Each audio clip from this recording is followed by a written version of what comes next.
Welcome everyone to our Connecting Networks class. Today we're going to be studying chapter 6 of our NetAcad course, which is Quality of Service.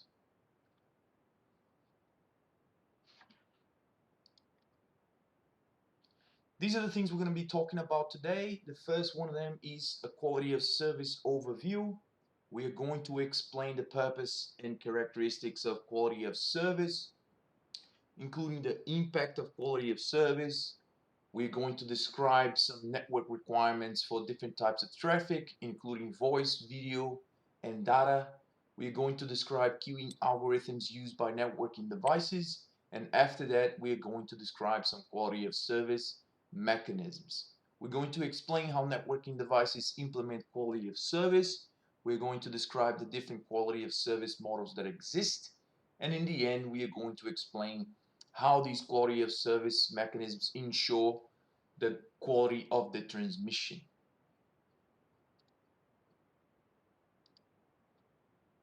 Quality of service overview. What is and why do we need quality of service? What is quality of service?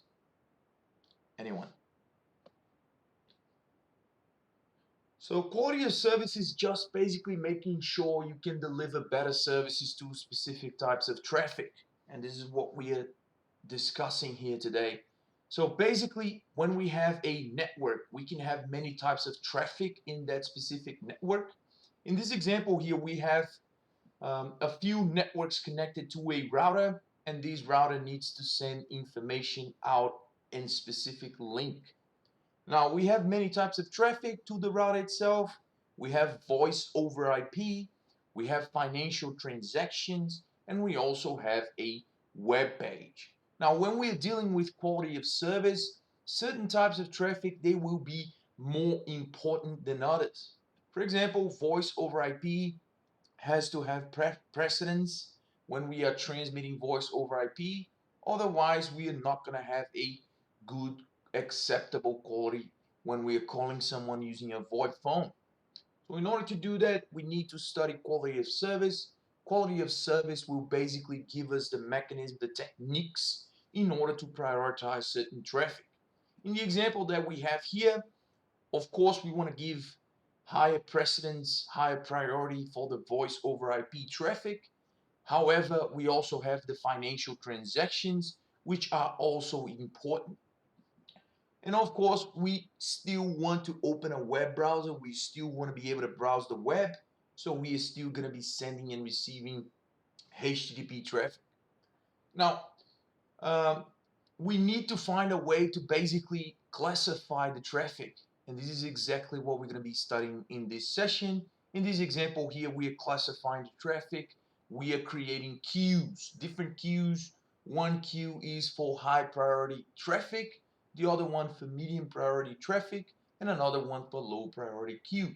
Now, every single one of these, they will have a different treatment when we receive the packets. Everything in the high priority queue should be ideally dealt first by the router. So the router will take a look at these queues and will say, mate, I have to give priority to the voice over IP packets. In other words, I'm going to start forwarding them first whenever I have the resources. A result of this is that in the output link, we basically expect to find more packets being forwarded quicker that are from the high priority queue.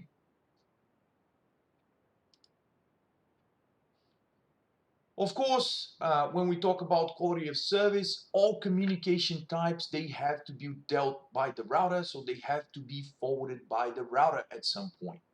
Even though we're going to have high priority queues, medium priority queues, and low priority queues, we still need to be able to forward a little bit of every single one of these queues.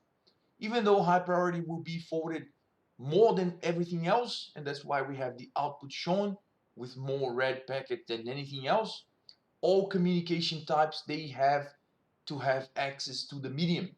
So we will expect to find some type of traffic from all the priority queues that we determine.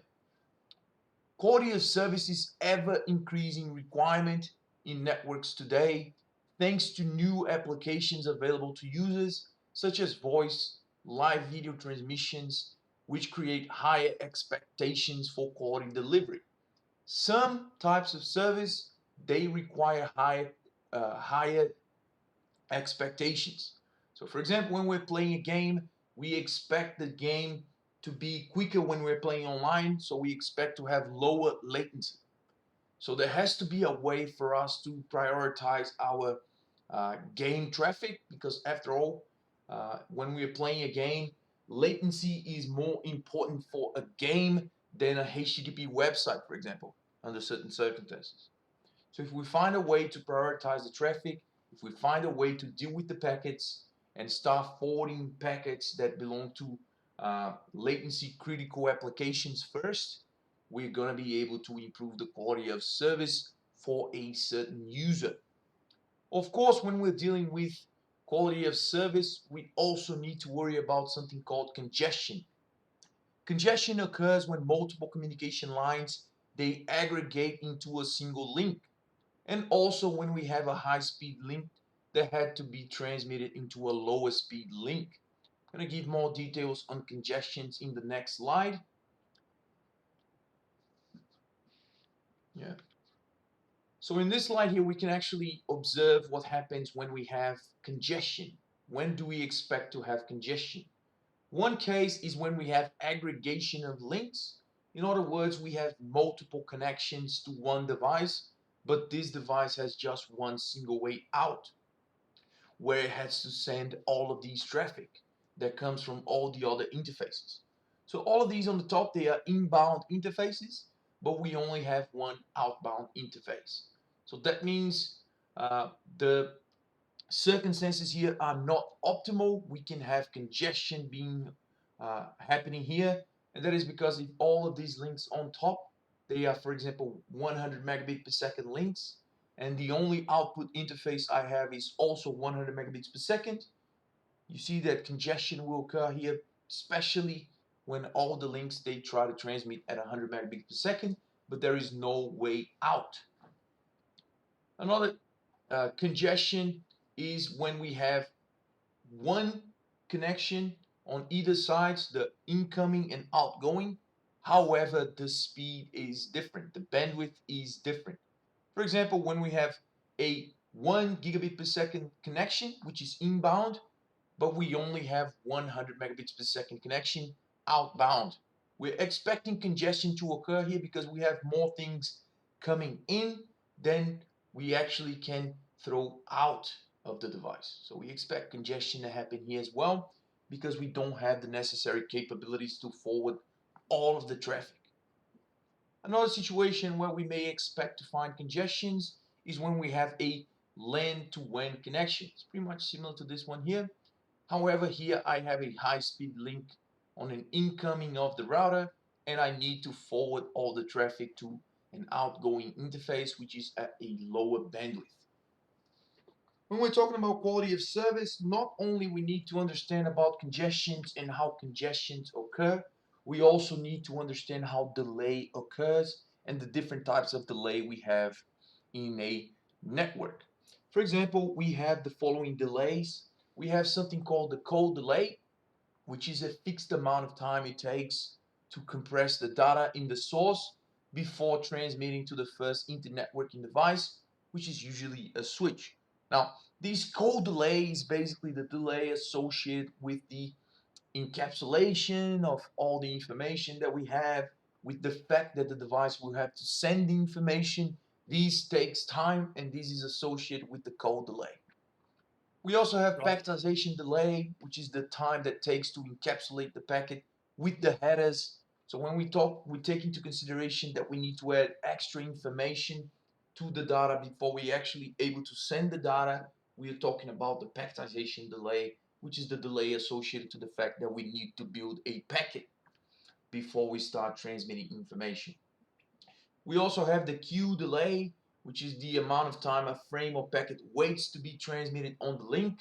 So before I actually start sending information, there is something called the queue delay in the device, which is the delay, which is the amount of time that it takes for me to actually put the packets to start sending the information out a specific interface. We also have serialization delay, which it takes to transmit the frame into the wire. So the amount of time that it takes for me to actually transform the bits and bytes into signals is basically going to be associated to the time that it takes for me to put the frames onto the wire. This is the serialization delay. We also have the propagation delay.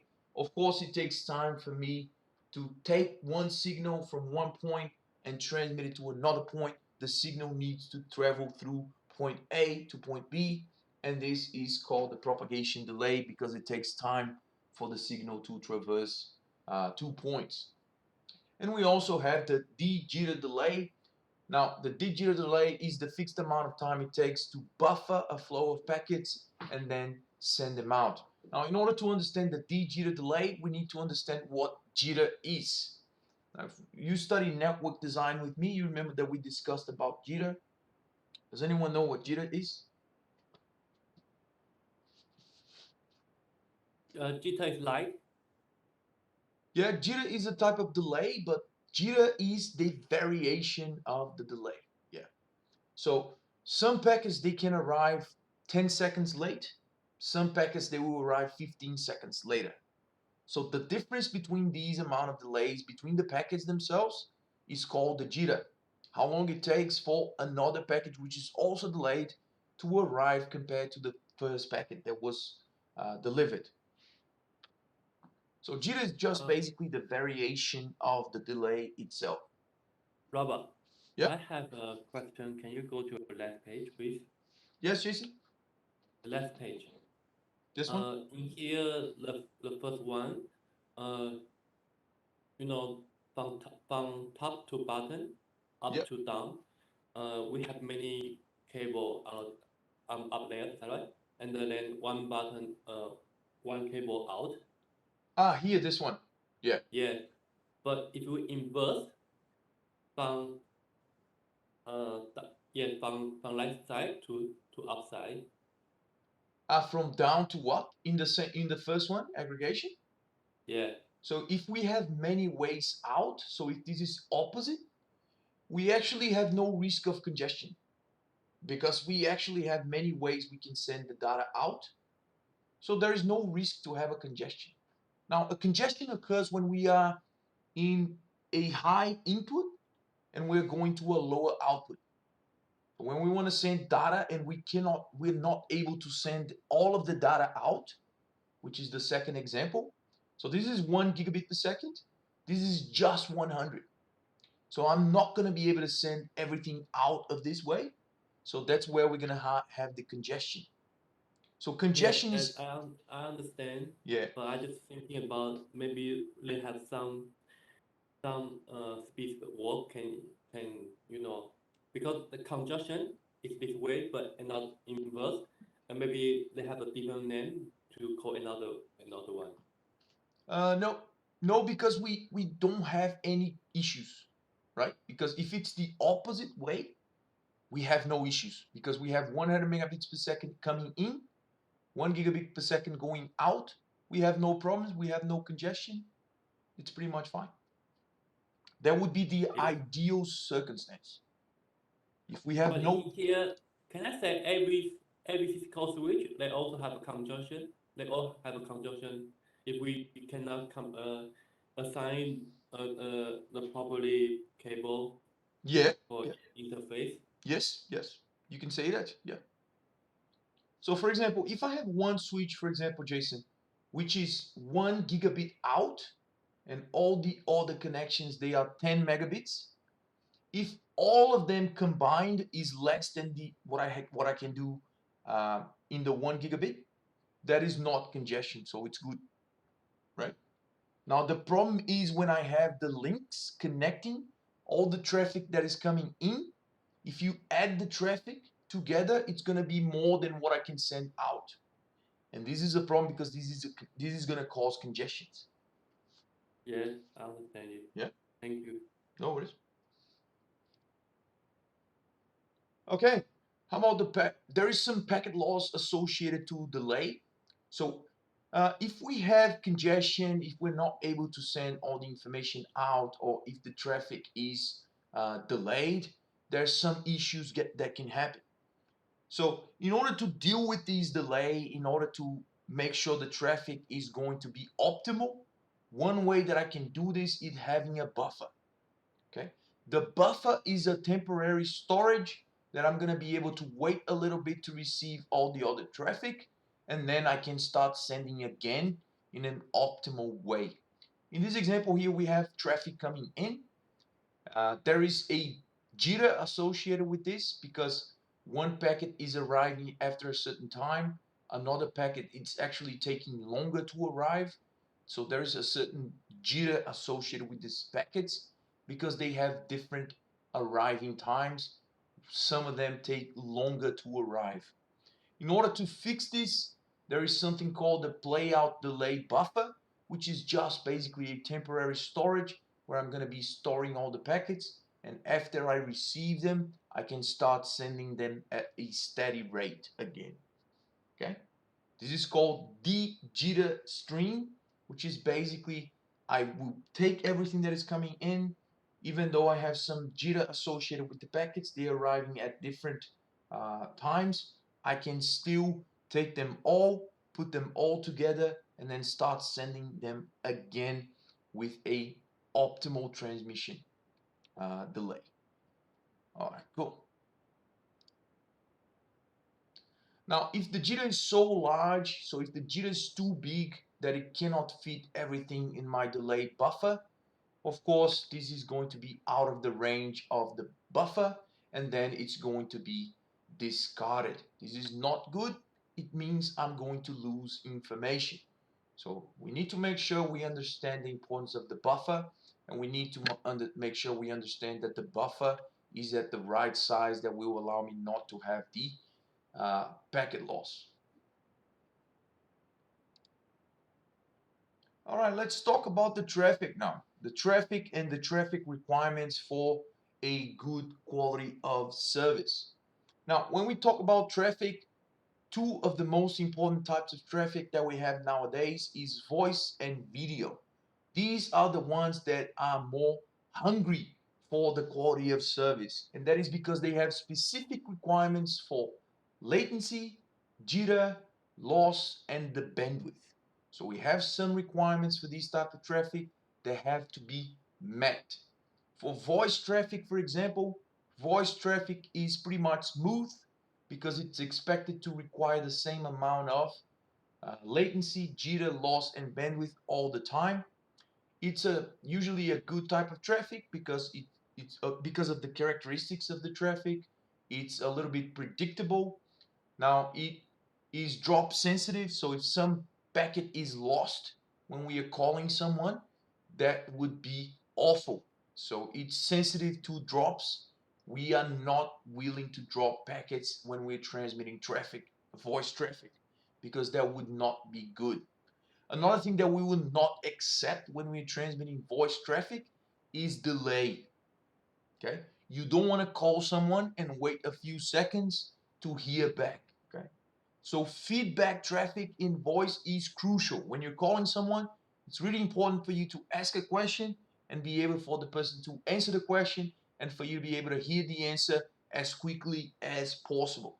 So delay is crucial when we're doing voice traffic as well. Robert, Yeah. in here the loss is less than 1%. I want to know the loss is based on what? It's based on the Ethernet cable or which cable? Because the loss, I don't know what it means in here. Yeah, so the loss here means the packets that we are receiving. So for example, if I'm transmitting 100 packets, I need to be able to receive on the other end at least 99% of the packets. But based on what? The cable. Because different kind of cable, the loss will be different. Is that right? Yes, exactly. The loss will be different. But the thing is, overall, it has to be 1% overall. So comparing what I'm transmitting to what I'm actually receiving, it has to be overall less than 1% overall. It means that the perfect cable, is that right? No, a perfect cable, a perfect circumstance, Jason, would be 0%, right? So if Okay. everything is perfect, if all the conditions are perfect, that would mean I have no loss. Yeah, but in here need to compare the voice and the video. You need to base on which condition, no? Because they have voice signal and the video signal, they have different traffic in here, but based on which cable, it's very important, you know? Because I don't know what the loss in here because I just thinking about is the protocol different or something else, you know, based on what I a little bit confused in here. Well, it's not only cable that is the issue here. You Yeah, have many like interferences and stuff like that, like how many people are talking at the same time. Like you have many things to include like in your like lost traffic. yeah. So Yeah, data, there yeah, might be a problem with the hardware that cause some packet loss. There might be a problem with the cable. There might be a problem with interference. There might be many problems that will cause a packet to be lost. Now, what we are considering here, Jason, just like I said, is the overall. So just forget about what can be in the middle. I'm telling you is everything that I receive should be at least 99% of what I transmitted. So what I can accept is that I can lose a maximum of 1%. Otherwise, if I lose more than 1%, the quality of the call is not going to be good. It's not going to be acceptable because it's going to cut the words of someone speaking. You know yeah, what I mean? thank you. So the loss here is the loss associated overall. So if I consider all the losses everywhere in the devices, in the cables, it has to be 1% at least for me to consider it's a good voice quality. So that's overall. That's not considering the cable, it's not considering the medium. It's considering the amount of packets I'm transmitting and the amount of packets I'm receiving. So So quality of service is a protocol, is that right? what was that, Jason? Quality of service Uh-huh. is a kind of a protocol, is that right? It's not a protocol, it's actually the way that we deal with the traffic.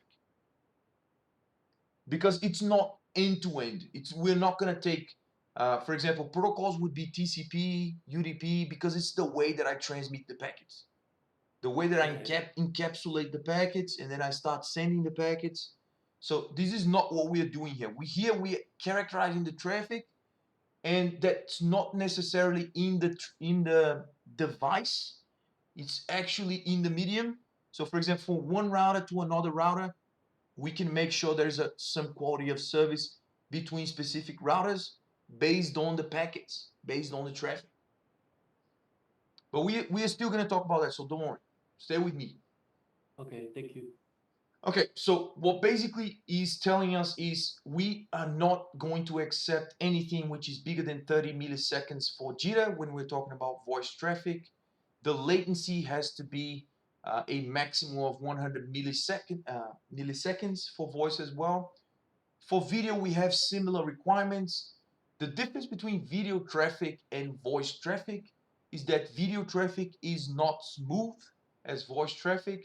Video traffic is considered to be bursty because after all, you don't know what type of video you have. Some videos they have an image and then they switch directly to a completely different image that will cause all of the bits to be completely different from themselves, and that's why video is considered to be unpredictable, it's bursty, it's completely different, and that's why it's also considered to be greedy traffic because sometimes it's way up on the requirements, sometimes it's down on the requirements according to the type of video playback that we are playing. Now, video is still drop sensitive, it's still delay sensitive, and it's usually using UDP for priority. Now, please note that both voice and video traffic, they are using UDP as the protocol, as the transport protocol. And that is because if you remember routing, switching, and scaling, when we talk about transport protocols, UDP is actually much quicker than TCP because UDP doesn't care about acknowledgements. UDP doesn't care about uh, the sequence numbers. UDP doesn't care about the things that TCP does. but UDP is much quicker in the transport layer than TCP. Now, we also have bandwidth requirements for voice and video. The minimum bandwidth requirements for voice, they are usually in between 30 to 128 kilobits per second. So the voice bandwidth requirements, they're usually pretty low. Video bandwidth requirements, they are in a whole nother level. They're usually between 384 kilobits per second, but they can be up to 20 megabits per second. So the higher the quality, the higher the definition of a video, the higher the amount of bits that we need to transmit, the higher the bandwidth requirements that we need. Okay, network traffic trends. Now in the early 2000s, the most amount of data that we had, it was just basically IP traffic that were voice and data. Voice traffic has a predictable bandwidth, need, and known packet arrival times. As we already discussed, voice is more predictable. It's a smooth traffic. It doesn't usually go over the limit in bandwidth, and that's a steady traffic. Now, data traffic. Yes, Jason? Robert. Yep. Here the voice traffic, and because I'm thinking about the strength. Do you know the voice strength? Strength. The voice. Strength. STREAM. STRAEN. Strain. Voice is strain. Yeah. Yeah. So what's up with it?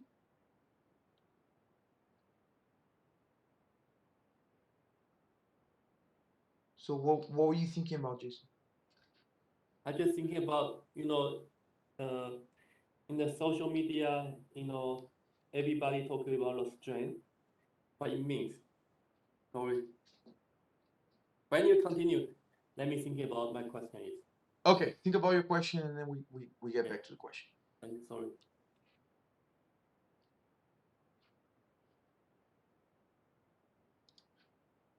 The voice strength, it's because we talking about all right, Robert, we do it later, okay? Okay, that's fine. Sorry. No worries, Jason. Okay, voice traffic is predictable and smooth. However, voice traffic is very sensitive to delay and drop packets, as we already discussed. No one wants to have a bad voice quality. Now, delay is sensitive, so most of the time we are not going to we are going to try to avoid satellite communication for voice traffic, and that is mainly because satellite communication has a huge delay. So most of the time it's not enough to have a good acceptable voice quality. So if VoIP is a really important factor to us in a network, we need to consider what type of ISP service we are actually hiring in order to make sure we meet the minimum requirements for latency. Now this is the difference between a voice packet and video packets. As we can clearly see here, the samples of voice traffic, they're usually at the same amount of bytes, so pretty much predictable traffic. Now if we do the same for a video packet and we actually take a snapshot in time of our video packets, we'll be able to see that video traffic is actually completely unpredictable. It's weird traffic. Sometimes we have a whole bunch of bits and bytes. Sometimes they're actually quite low, and so on and so forth. Of course, that also depends on what type of video encoding is being used. But usually video traffic is completely unpredictable. Now, these are the minimum requirements that we expect to find to have good video quality. One of them is the latency, which needs to be lower than 200 to 400 milliseconds. The jitter, which is acceptable, is in the range of 30 to 50 milliseconds. The acceptable packet loss should be in the range of 0.1 to 1% of packets. And the bandwidth requirements, which usually range between 384 kilobytes per second up to 20 megabytes per second, that will actually depend on the quality of the video. If it's a high definition video, if it's a 4K video, the bandwidth requirements for real-time traffic will be much, much higher than if you're playing a full high definition video, for example. Robot. Yeah. I understand. I understand what you say for the QA quality of server. I think in here the video traffic character list. One way requirement means that if the condition is the load is higher than 1%, it means that they don't have a good quality. Exactly. So if we lose more than 1% of the packets on the way, Yeah. we're actually not gonna have a good quality. So see, when we Yeah. play the video, we're gonna have some missing bytes and bits. So that basically means the image is gonna be distorted. It's gonna look weird. Yeah. Yeah. So the Yeah. image is not gonna be 100%. Now, if we consider that is 0.1, that is very, very low bits. So, okay, so we are actually missing very, very low amount of information if it's 0.1%. So we're basically Yeah. losing 1 out of 1,000 bits. So that's still good, right? If we display the Yeah. image, it's most likely that we're not going to be able to tell. Yes. Yeah. Fair enough. Thank you, Robo. No worries, Jason. Okay, how about data traffic characteristics? Data traffic is considered to be smooth. However, under certain circumstances, it can also be considered to be bursty. Sometimes it's good type of traffic, especially when it's predictable, but sometimes data cannot be predicted either, just the same way as video. So data traffic is somewhere in between video and voice. Sometimes we actually need to download information, and this information is smooth, so we're downloading at the same amount of bits per second. Sometimes it's not. It depends on the circumstances. It depends on the upload speeds of the server as well. It depends on the connections of the internet. It depends on a whole bunch of factors, and that's why data traffic is considered to be something in the middle between voice and video. Now, most applications, they use either TCP or UDP. You guys remember the difference? So TCP will actually allows us to have the acknowledgements. TCP will help us retransmit something that was missed, and so on and so forth. Now, data applications, they have no tolerance for data loss, such as email and web pages. So we don't want to open a web page and have words missing, images missing, things missing. So that's why email web pages, they are not going to be using UDP. And that is because it's better to have all the bits and bytes that make the image, that makes the words, than just having quicker traffic. Because the drawback of quicker traffic using UDP would be that we will be under some errors. So we're just basically prone to errors. We are prone to packet loss. And remember that UDP has no way to find out about packet loss. UDP doesn't care about packet loss. Okay. So some TCP applications such as File Transfer Protocol or FTP, they can be very greedy, consuming a large portion of the network traffic. Now, although data traffic is relatively insensitive to drops and delays compared to voice and video, a network administrator still needs to consider the quality of the user experience. Two things that we need to consider: does the data come from an interactive application, or is the data mission critical? So we need to consider what is more important to us when we're dealing with traffic, with data traffic. Is it more important to have quicker transmissions?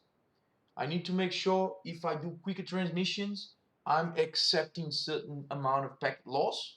Because remember, if I want to do quicker transmission, I need to go UDP, and UDP has no way to identify packet loss. UDP doesn't care about retransmitting packets. Now, if reliability is more important to me than the speed, I need to choose TCP, because TCP will actually allow me to retransmit the packets if the packets are lost, and so on.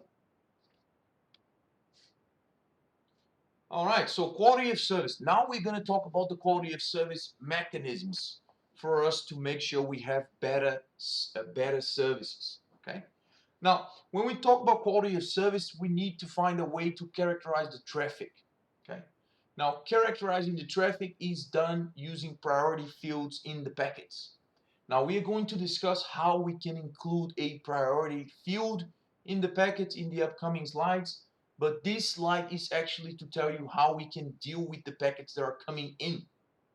So think about these as a switch or a router, doesn't matter. Now, if this is a switch or a router, you have an interface where you're going to receive the traffic, and you have an egress interface where you're going to be transmitting out the packets. Now, one way that you can deal with the packets is called the first in, first out queuing. Now, first in, first out queuing just basically means you are going to transmit the packets in the order that you receive them. So in this image here, if I receive the packet which is low priority first, that's the first one that I'm going to be sending out. So I'm going to be dealing with the packets that I receive first. As you may be thinking, this is not a good approach because I'm going to be sending out the traffic that has lower priority first. So this is not a good approach. We need to find a better approach to deal with the traffic that is coming in. Another approach that we have for queuing, which is basically the way that I deal with the packets that I'm receiving and the way that I'm sending them out, include wait fair queuing, WFQ, class-based weighted fair queuing, CBWFQ, and low latency queuing. So in the upcoming slides, we're going to be discussing the difference. So first in, first out, as we already discussed, we'll just basically take every single packet that comes in the same order that we receive them. So if we have ingress interface receiving a gray packet first, that is going to be the packet that we're going to forward first. That's why this is called the first in, first out approach, or FIFO approach. Everything you receive first, you're going to send out first. Now, under certain circumstances, this is not a good approach, especially if we have voice traffic. Now, we need to be able to forward voice traffic before any other traffic because voice is relying on the delay. So we need to forward it as quickly as possible. So we need to find a better approach to first in, first out. Now, the second approach that we are going to study for queuing the packets that we receive is the weighted fair queuing, or WFQ. WFQ is, yep. But sorry, the FIFO, it's a fate or we can change it. You can change it. So the FIFO is just one of the methods that we can deal with traffic.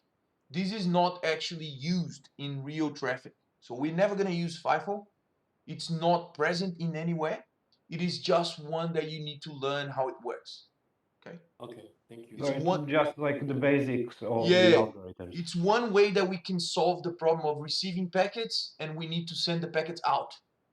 So what is the obvious way we can deal with the packets? Whatever we receive first, we send out. So we receive it, we send it out. We receive it, we send it out.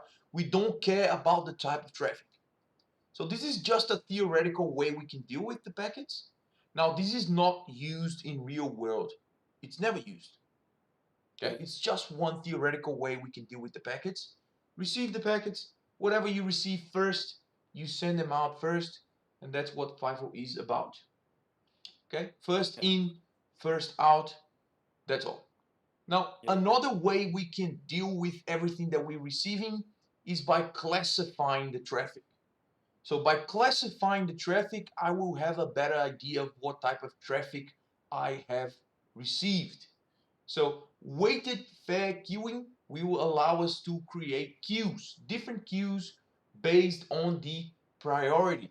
So if certain traffic is high priority, I'm going to put it in a separate queue because everything that is going to be there needs to be sent out first. All right, so Instead of taking everything that comes in with first and sending it out first, we are going to classify things. And by classifying, we just basically dividing in groups. And we divide the groups based on the priority. So if Yeah, some so packet has high priority, I'm going to put it in a separate queue for high priority. If it's low priority, it's going to be in a separate queue for low priority traffic. Now, when I start sending everything out of the egress interface, I'm going to be giving high priority for whoever is in the high classification. So in this example here, we have the ingress interface. We are receiving low priority traffic. After that, we're receiving normal and medium and then high priority again. So what I'm going to be doing with weighted fair queuing is I'm going to divide these traffic. I'm going to separate queues. So I have a separate queue for high traffic, medium, normal, and low traffic. So when I start sending information out the egress interface, I'm going to send everything that is in the high priority queue first.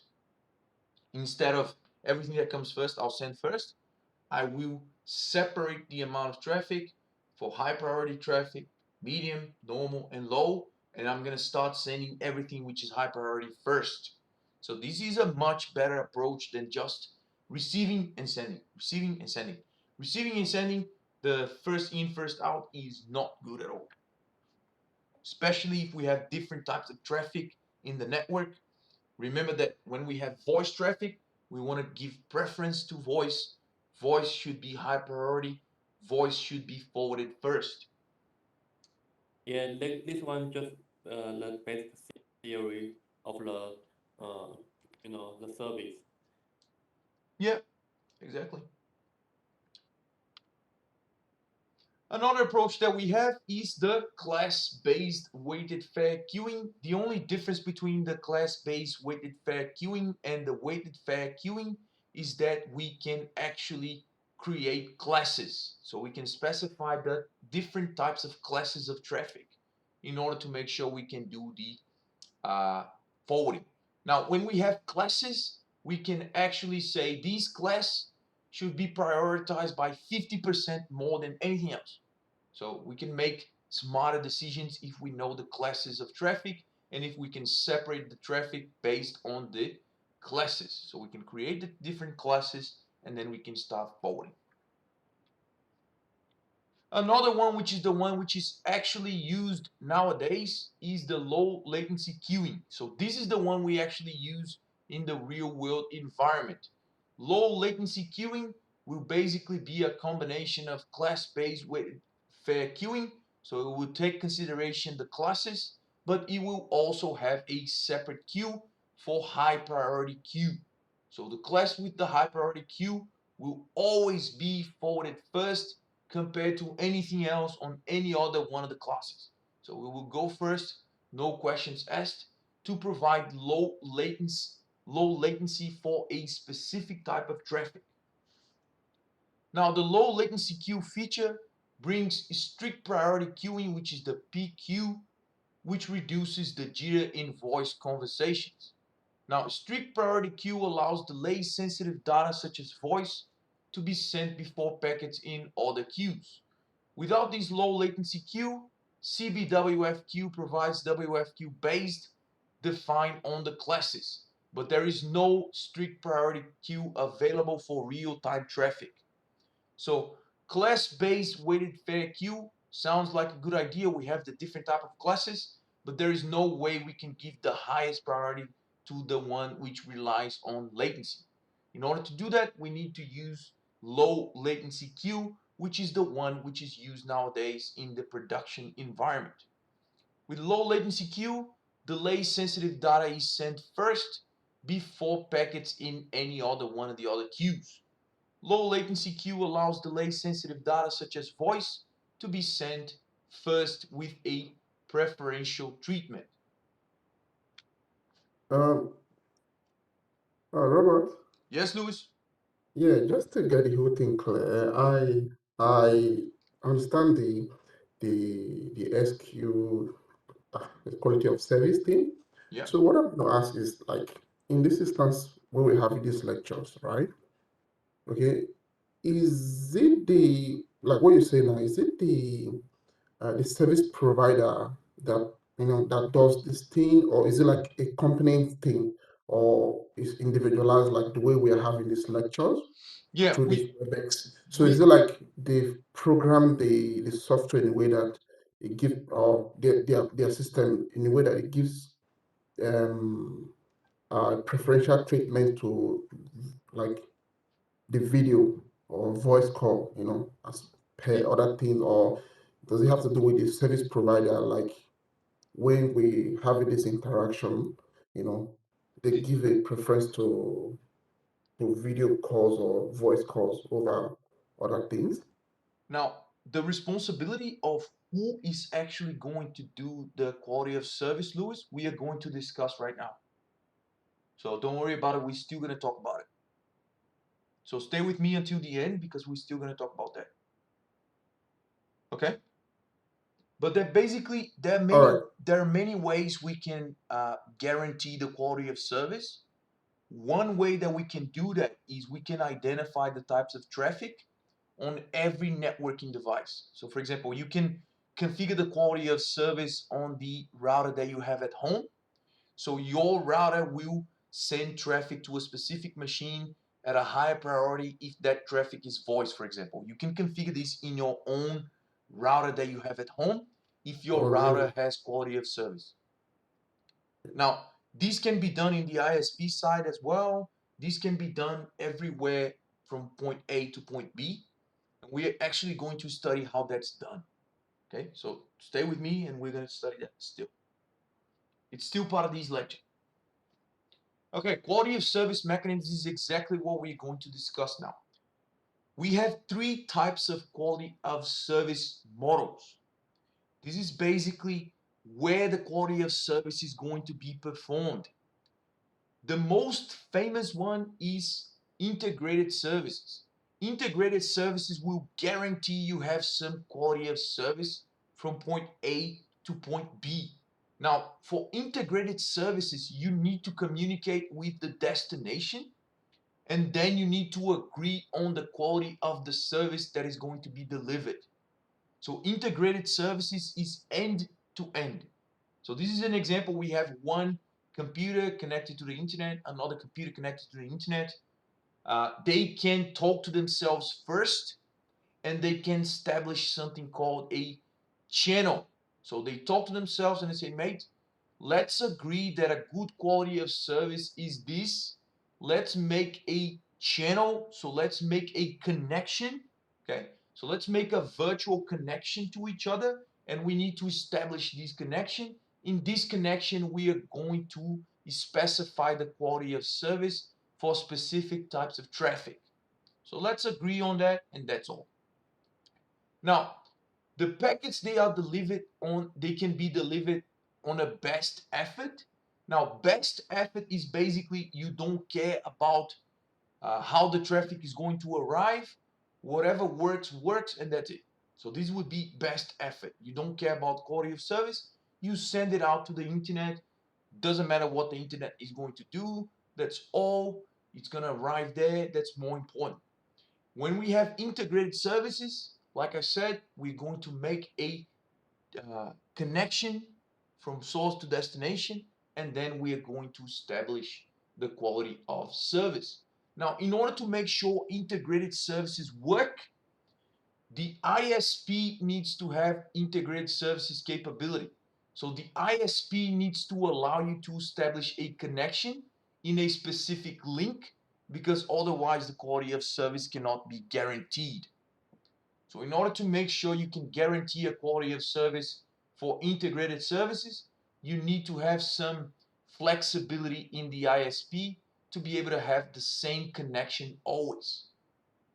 So traffic needs to go from my point A to my point B. It can go this way, it can go this way, this way, this way. It can go many different ways. But depending on the way that my traffic takes from source A to destination, that will change the characteristic of the traffic, that would change the delay, that would change. I cannot guarantee the quality of service because of that. So this is not used because that would require too many resources on the ISP side. That would require too many resources on all the networking devices because they have to be able to talk to themselves and establish a connection from end to end. And this is not the one that can be done in practical applications. So best effort is not good because it doesn't care. Integrated service is too difficult to accomplish. So there has to be another solution. This other solution is the one that we're going to discuss right now, which is the differentiated services. So a quick review, best effort does not implement quality of service, like we already mentioned, it doesn't care. Integrated services provide very high quality of service of the packets because it can guarantee that one packet will get to the destination following the requirements. Now, it's huge requirements for making sure integrated services work. So integrated service is not the one that is used on the internet nowadays. The one that is used in the internet nowadays is the differentiated services. Differentiated services will still try to provide quality of services. It's still going to try to provide high scalability and flexibility compared to integrated services. And the difference between diff services and integrated services is that differentiated services, they're going to be quality of service from hop to hop. In other words, from one router to another router. Integrated services would be end to end. You need to establish the quality of service from point A to point B. And it is so hard to achieve, especially because the internet doesn't belong to anyone. Some parts of the internet we have no control. So that means integrated services is not achievable, okay, on the internet. It's very complicated. It's too hard to achieve. And that's why the one that is used on the internet is the DiffServ, differentiated services. Robert, Yes, you yes. say hub to hub and end to end. What's the difference? So end to end, I have to actually be aware of the traffic from the source to the destination. And the source and destination, they need to communicate first, and they need to establish the quality of service before they start transmitting information. So that would be equivalent to making sure they can talk first before you start sending the packets, making sure the connection meets the requirements. So once they establish a connection from point A to point B, from source to destination, they need to say, okay, so this link has to be a link with a delay which is lower than 100 milliseconds. So if the link is not lower than 100 milliseconds, we are not going to send traffic. And that's how they're going to try to keep a certain amount of quality of service, because they establish the connection first. Once they test the connection, they see that the connection can meet the requirements, they can start sending the traffic. But just like I said, it's really hard to establish a connection, a full connection, and a full path from source to destination, because we have no idea what's in the internet. So we have many routers on the internet that we cannot control. The routers will not establish a connection for us because they can do that. So the integrated services is not used in practice. Do you guys remember back in the days when you used to call someone in the early times of the phone calls? Do you remember Sorry, I how wasn't born. you guys? Come on, shut up. Quiet. So basically, I'm still too young.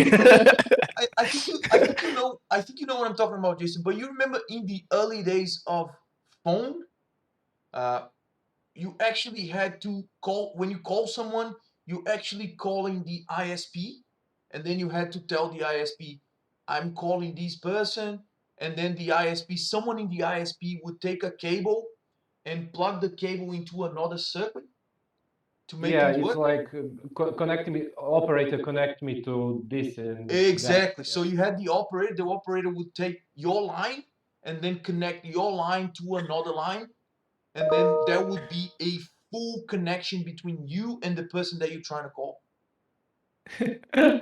So have you guys Yeah, seen this? So Now this Peter remembers. this would be integrated services because it would be from one point to another point. So end to end. Now, this is what integrated services is trying to do for us. Integrated services is trying to establish a circuit from point A to point B, and this circuit can guarantee the quality of service.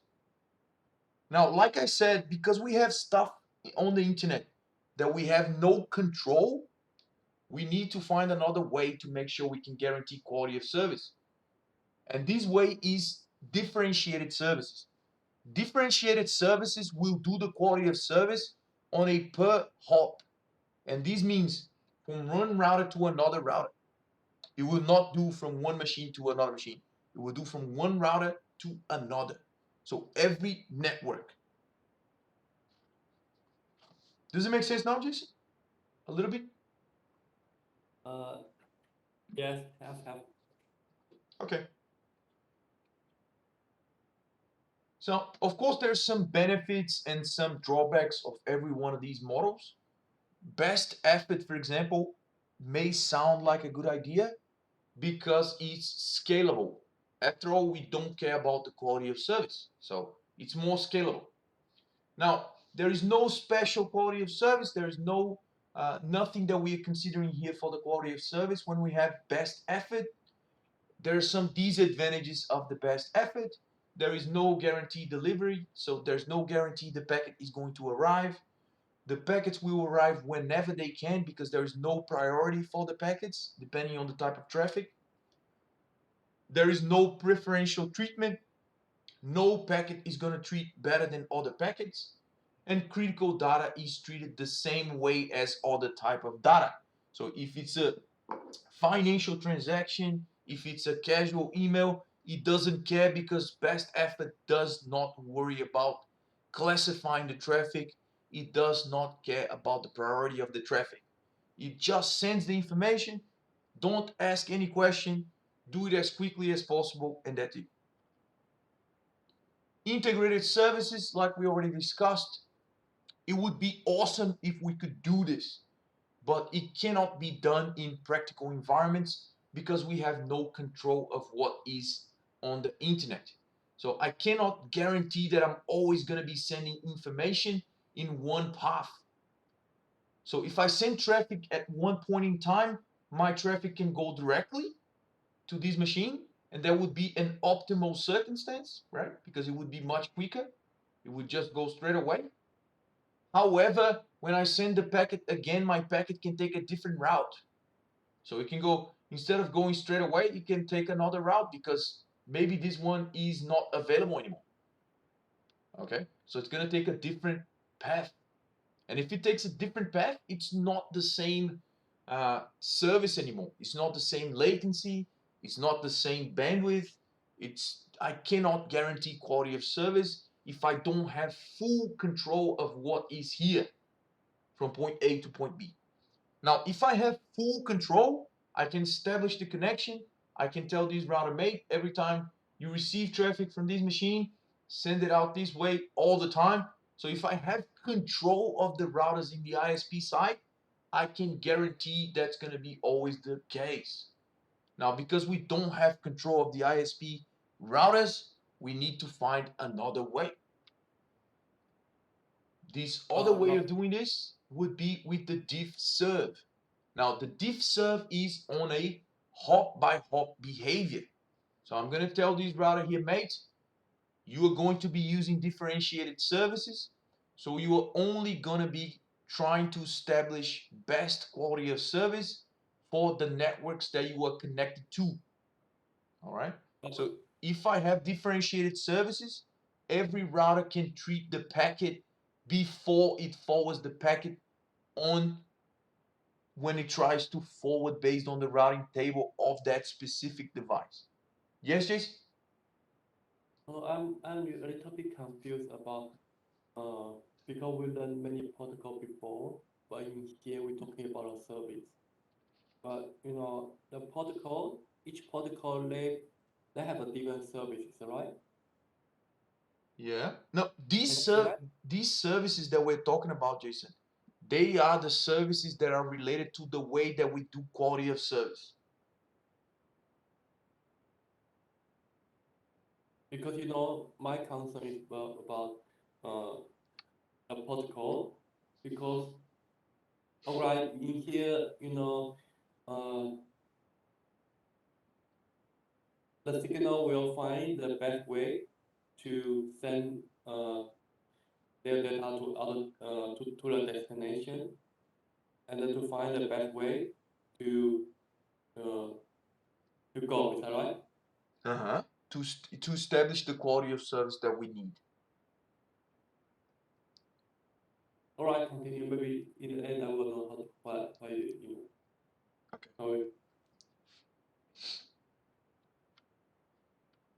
All right, so differentiated services is another way that we can deal with the traffic.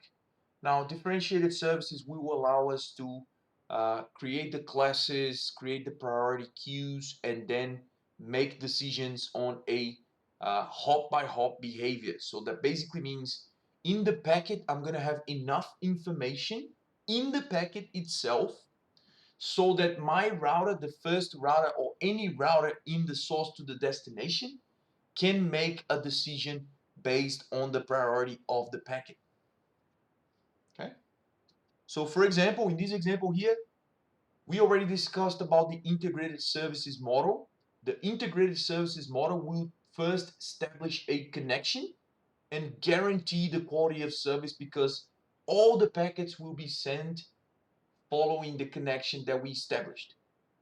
In this case here, we're not establishing a full connection from the source to the destination. We are basically identifying the packet, and then every time it comes to a router, the router will check the packet, it will check the priority of the packet, and then it will make decisions based on the priority of the traffic.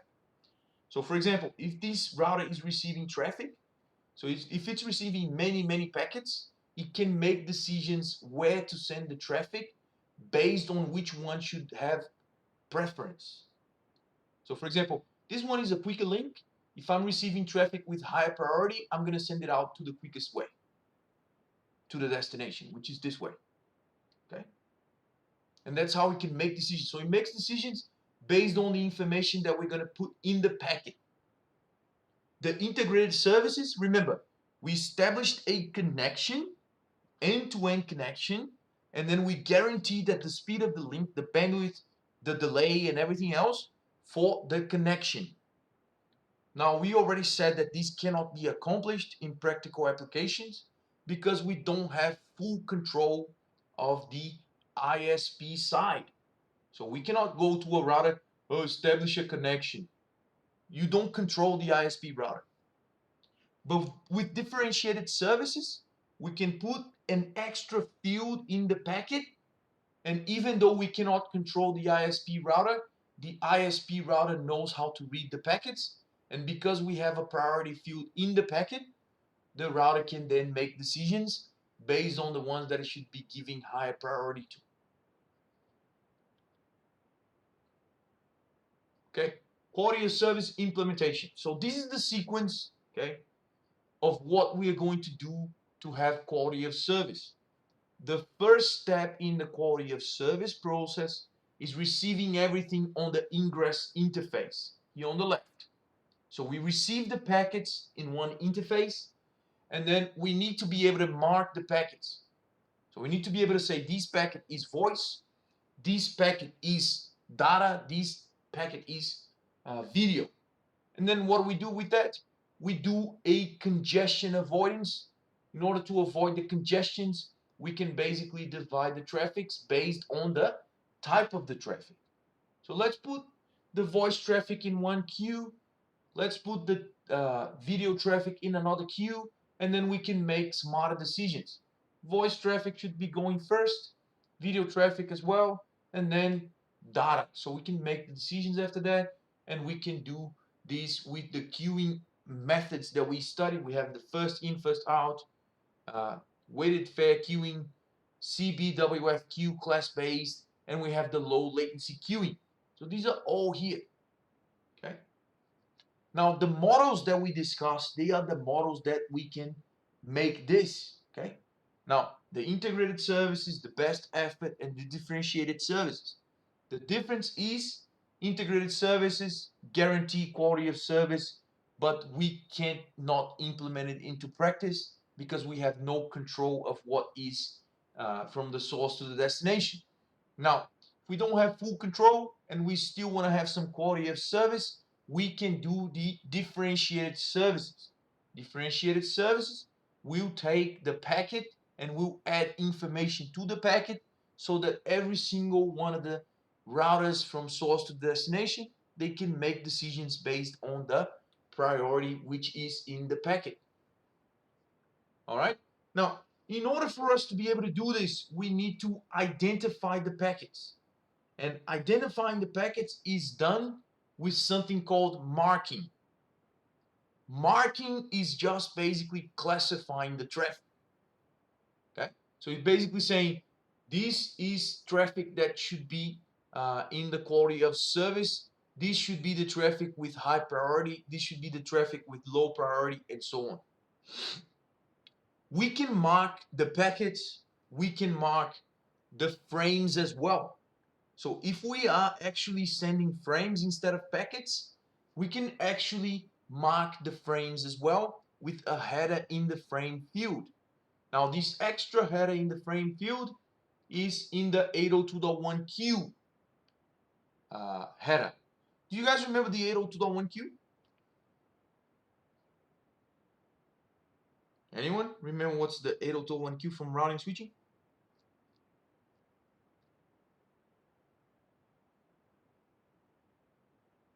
Wi-Fi connectivity. 802.1q? Isn't like tagging Wi-Fi. or something? It's tagging to identify the VLANs. Like, remember that? Yeah. And do you How about remember? Encapsulation.1q. Yeah. Like this. And do you guys remember that when we talked about the encapsulation 802.1q, we were talking about the VLANs, and we actually had an example in routing and switching about the voice VLAN. Yeah. And do you remember that the voice VLAN should have preference compared to anything else? Yeah. Welcome, Maxwell Ojugo. You were just Thank a little bit you. late. Celebrate. How did you sleep yesterday? Morning. Okay, let's go, guys. So you remember the How's everyone? We it- decided to wake up late. Come on, guys. Shut hold up, on, Gabe. let's finish this. So you remember the 802.1q was a way to identify the different VLANs, Yeah. correct? So a switch will receive a frame, and then with the 802.1q header, the switch would be able to tell if it was VLAN 1 or VLAN 2 or VLAN 3 or whatever. Now, Mhm. the 802.1q has a specific field, which is the 802.1p. The 802.1p helps us tell the quality of service that is required for a specific VLAN. So you remember the voice VLAN should have preference compared to anything else? When you're configuring Yeah. VLANs, you had to configure one for the voice VLAN, and you had to specify the quality of service. You remember that? Yeah. So that is But I forgot basically, the which VLAN, the voice VLAN. yeah. So it should be a VLAN with better priority, right? So it should be a frame that the switch should forward before any other frame. Okay. Now this is done using marking. Marking is going to the frame and putting an information in the frame saying that this frame should be given preference. Okay. And this is done with the 802.1p header in the 802.1q encapsulation. Now, if we're dealing with Wi-Fi, there's also a field in Wi-Fi that will allow us to identify the packets that are sent and received using Wi-Fi technology. We also have in MPLS, we also have in IP packets. In IP packets, we have the IP precedence field. And we also have the differentiated services call point, DSCP field.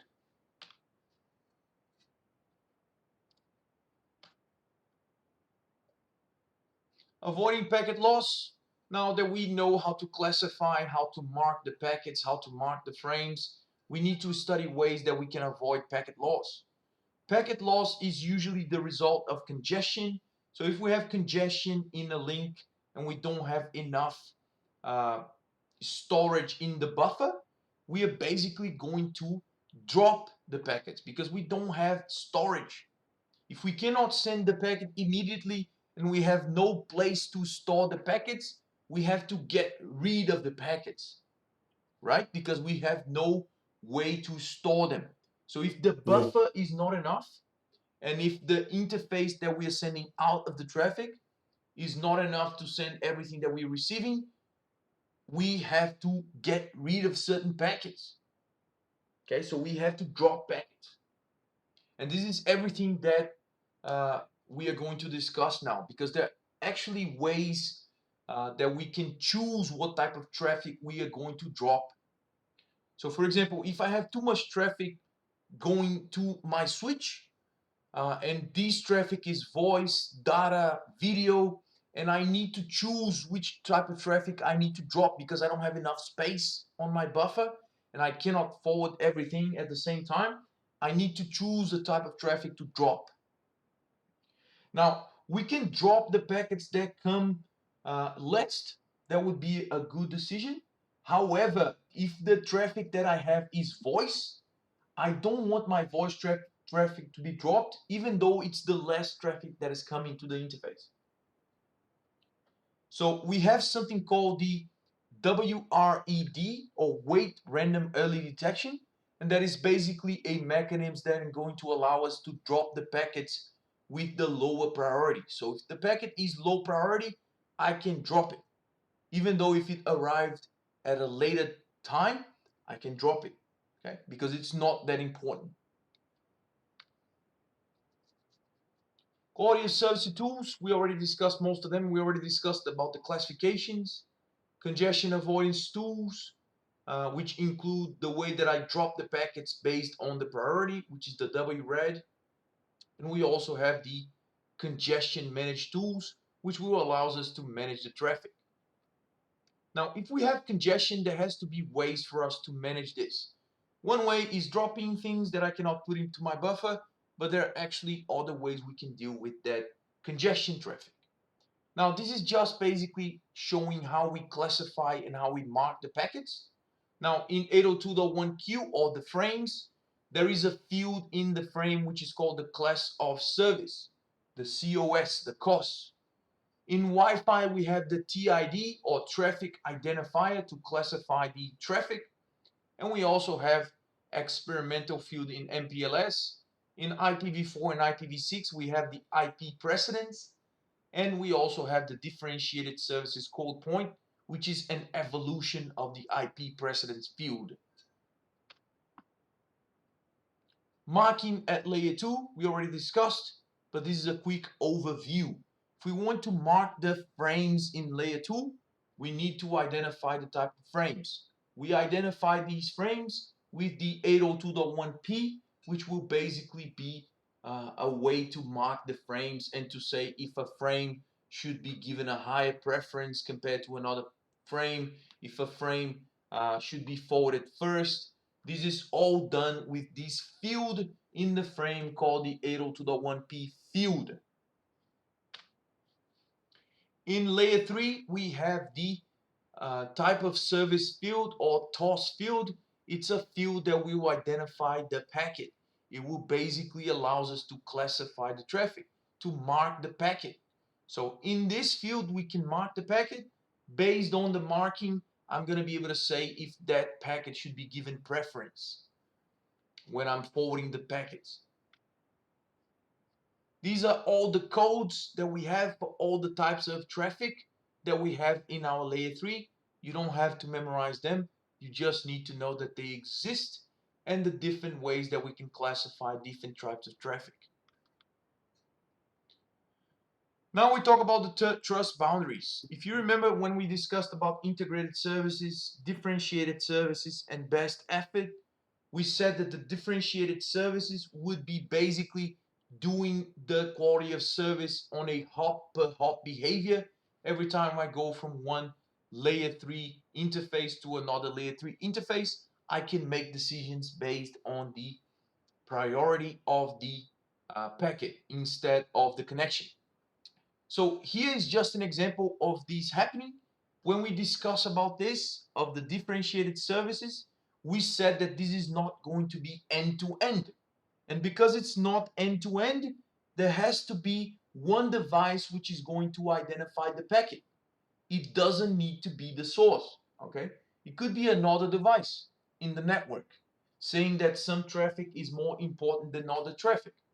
This could be the switch, it could be a layer 3 device, it could be anything from the source to the destination. This device would be then responsible for marking the traffic, marking the packet or marking the frame in order to be able to have the quality of service in a differentiated services model. Now, every device that is capable of doing the marking is called a trust boundary. A trust boundary is a interface that will be able to accept the marked packet. So if a packet has been marked with high priority, the trust boundary will basically say, okay, I'm going to trust that this information is true. I'm going to trust that this data should be forwarded first. This is called a trust boundary. Congestion avoidance mechanisms, as we already said, if we don't have enough buffer in our switch or router, we need to be able to find a way to deal with the too much packets that we may be receiving. One of the ways we can do that is with the full drops. So we drop absolutely everything. We can do a percentage drop. So we can select certain packets that we want to drop. So we drop a certain percentage, or we can do no drops if we have enough buffer. Now, the congestion avoidance technique called the weighted random early detection will basically drop the packets based on the classification of the packets. If a packet is low priority packet and should not be forwarded first, that should be the packets that we should drop more aggressively. So if we have to drop packets, we should drop the packets with low priority first before we start dropping packets with high priority. And that is basically because we want to make sure the high priority traffic will arrive at the destination first, and we don't want to be dropping these packets. Now, shaping and policing is another way we can deal with the traffic. So if the traffic is at a higher rate than we can support, then we can transmit, we can do something called shaping. So with the help of the buffers, if I have enough buffer size for me to buffer the packets, I can just basically store them for a certain amount of time and then start sending them out. Now, if I have enough buffer size, I can shape my traffic to something like this. So if the traffic is coming in, I have more traffic coming in than what I can deal with. But next time I have less traffic than my maximum capacity, I can basically move the traffic, move out the traffic. This is called shaping. Now, sometimes we don't have enough a buffer size. We need to do policing. Policing would be basically everything that goes above my capacity, I'm going to drop, and that's it. So in this example here, we have certain times that we have a burst of traffic, higher, higher bits coming in than what we can deal with. And in order to deal with this using policing, we will just basically remove the excess traffic. This is everything we learned today. So we talked about the purposes and characteristics of quality of service. We talked about how networking devices implement quality of services.